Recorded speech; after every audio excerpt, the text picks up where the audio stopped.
बिस्मिल्लाहिर्रहमानिर्रहीम। नाज़रीन, ये जो जस्टिस राना शमीम वाली कहानी है, इसकी हकीकत खुलकर अब सामने आ गई है।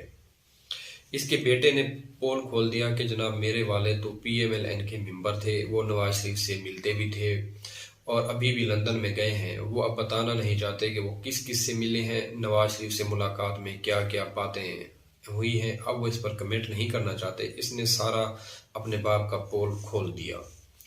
इसका बेटा 2 प्रोग्रामों में जाता है, टीवी प्रोग्रामों में, ARY और जियो, और इसने वो बहुत से राज अफशा कर दिए जो पाकिस्तान मुस्लिम लीग नून छुपाना चाहती थी। इसमें असल हक़ैक़ क्या है, असल स्टोरी क्या है, इसका असल पस पर्दा बैकग्राउंड क्या है, मैं वो आपके साथ शेयर करता हूँ। मियाँ साहब इस वक्त लंदन में रहते हैं और लंदन का जो होम डिपार्टमेंट है, उन्होंने मियाँ साहब का जो वीज़ा की एक्सटेंशन डेट है ना, उसको रिफ्यूज़ कर दिया, इनकार कर दिया कि हम मियाँ साहब मज़ीद आपको एक्सटेंशन नहीं दे रहे। तो नवाज शरीफ ने इस फैसले के खिलाफ अपील की और दरख्वास्त दे रखी, जो 19 नवंबर 2021 यानी कल के दिन को उसकी समाअत है। 19 नवंबर 2021 को last date for submission the appeal of documents. इस डेट तक मियाँ साहब ने इमिग्रेशन कोर्ट में अपने डॉक्यूमेंट्स जमा करवाने हैं। हर हाल हो सकता है उन्होंने डॉक्यूमेंट्स जमा करवा दिए, हो सकता है वो कल ही जमा करवा दे।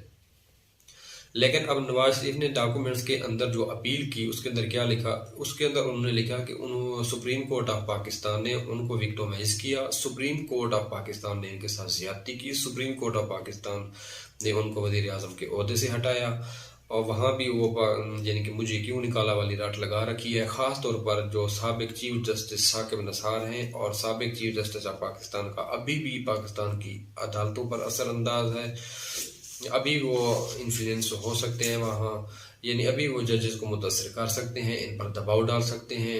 ये वहाँ मियाँ नवाज शरीफ अपील करने जा रहे हैं कि साकिब नसार मेरे साथ ज्यादती की और वो अदालतों पर इन्फ्लुएंस होते हैं, लिहाजा मुझे पाकिस्तान में इंसाफ नहीं मिलता, पाकिस्तान की अदालतों पर मुझे यकीन नहीं है, खुदा के लिए मुझे लंदन में रहने दें। ये उनकी अपील है।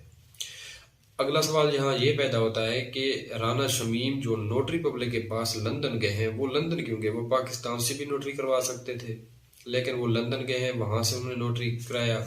ये सवाल सबके जहन में होगा और ये होना भी चाहिए। वो पाकिस्तान से भी नोटरी करवा सकते थे। इसका बड़ा सादा और आसान सा जवाब है, इसका पता भी करवाया गया। इसकी वजह ये है कि बरतानिया का जो इमिग्रेशन अपील की जो कोर्ट है, वो एक्सेप्ट ही नहीं करती कि कोई विटनेस या कोई गवाह बाहर से यानी कि पाकिस्तान, अमेरिका, किसी और मुल्क से स्टेटमेंट दे और लंदन की जो इमिग्रेशन कोर्ट है वो उसको एक्सेप्ट करे। बाहर किसी मुल्क की नोटरी पब्लिक की जो जुरिस्डिक्शन आ रही होती हैं, वो उसको एक्सेप्ट नहीं करते। वो सिर्फ उसको एक्सेप्ट करते हैं जो लंदन से नोटिफाई हो, उस बाहर वाली को नहीं करते। इसलिए राना शमीम साहब वहाँ गए। अब मियाँ साहब इसको विटनेस के तौर पर भी पेश करेंगे इस बयान को, ताकि वहाँ की जो इमिग्रेशन कोर्ट है, वहाँ मियाँ नवाज शरीफ को सहूलत मिल सके, वहाँ रिलीफ मिल सके, वहाँ वीज़ा एक्सटेंशन में उनको सहूलत मिल सके। अगर राना शमीम ये बयान पाकिस्तान से देते तो बरतानिया की जो अदालत है इसको वो हरगिज़ कबूल ना करती। इसलिए जज साहब को इतना तवील सफ़र करके मियाँ साहब की खिदमत सरंजाम देने के लिए लंदन तक जाना पड़ा। और ऐन मुमकिन है कि आने वाले दिनों में वहाँ की जो कोर्ट है बरतानिया की, वो राना शमीम को तलब कर ले कि आप अदालत के सामने हैं और बयान दें, और राना साहब जाके कह सकते हैं कि हाँ ये मेरा बयान है, मेरी स्टेटमेंट है, मैं इस पर कायम हूँ। ये हो सकता है, पॉसिबल है। और ये वैसे ही है जैसे कतरी खाता आया था और बाद में स्टेटमेंट भी उसकी आई थी, लेकिन बाद में वो झूठा साबित हो गया। इसी तरह शायद ये भी हो सकता है। तो उन्होंने ये भी दिया कि जज साहब तो हमारे अपने ही हैं, इसलिए उन्होंने ये स्टेटमेंट दे दी। ये राना शमीम को जब हम हमारी मर्जी करेगी इसको बयान दिलवा देंगे, लेकिन ये भी हो सकता है गलत साबित हो जाए। ये जो लंदन में नोटरी पब्लिक है ना, मियाँ नवाज शरीफ के तमाम डॉक्यूमेंट्स, तमाम इसके जो कागजात हैं, ये वहीं से तैयार होते हैं, एक ही बंदे से। और राना शमीम भी इन्हीं के पास गए, किसी और के पास नहीं गया। हालांकि कितने और होंगे नोटरी पब्लिक, लेकिन ये सिर्फ वहीं के हैं ताकि ये चीज़ें जितनी भी हैं, जो भी डॉक्यूमेंट्स हैं ना, ऑर्गेनाइज तरीके से हों और राइट डायरेक्शन पर जा सकें।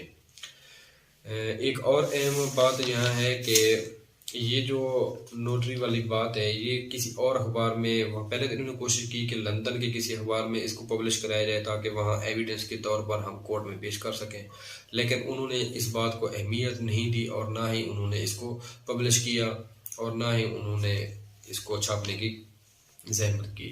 تو پھر انہوں نے نیوز پیپر میں چھپائی، جو پاکستان کا نیوز پیپر انگلش اخبار ہے، وہ اس لیے کہ انہوں نے as a evidence, as a ثبوت اس کو لندن کی امیگریشن کورٹ کے اندر پیش کرنا ہے، تو یہ وہاں جا کے کہیں کہ دیکھیں جی پاکستان کا میڈیا بھی کہہ رہا ہے، پاکستان کی خبروں کے اندر بھی یہ چل رہا ہے کہ نواز شریف کے ساتھ زیادتی ہوئی ہے، تو یہ اس کو ایز اے ایویڈنس بھی پیش کریں گے۔ اب اس میں جسٹس عامر فاروق کا انہوں نے نام کیوں لیا؟ کیونکہ اب مریم نواز شریف کا کیس جو ہے نا وہ جسٹس عامر فاروق صاحب کی عدالت میں لگا ہوا ہے، وہ ہر حال میں چاہتی ہیں کہ کوئی بھی ایسا نیوٹرل جج جو انصاف کے تقاضے پورا کرتا ہو اور صحیح فیصلہ کرتا ہو، وہ ایسے جج سے فیصلہ نہیں لینا چاہتے۔ ان کی کوشش ہوتی ہے کہ کسی جج کو متنازع کر کے تو پھر ان سے اپنی مرضی کے فیصلے لیے جا سکتے ہیں۔ ناظرین، یہ تھی رانا شمیم کی کہانی۔ ملتے ہیں اگلے ویلاگ کے ساتھ۔ اپنا اور اپنے اس چینل کا خیال رکھنا۔ اللہ حافظ۔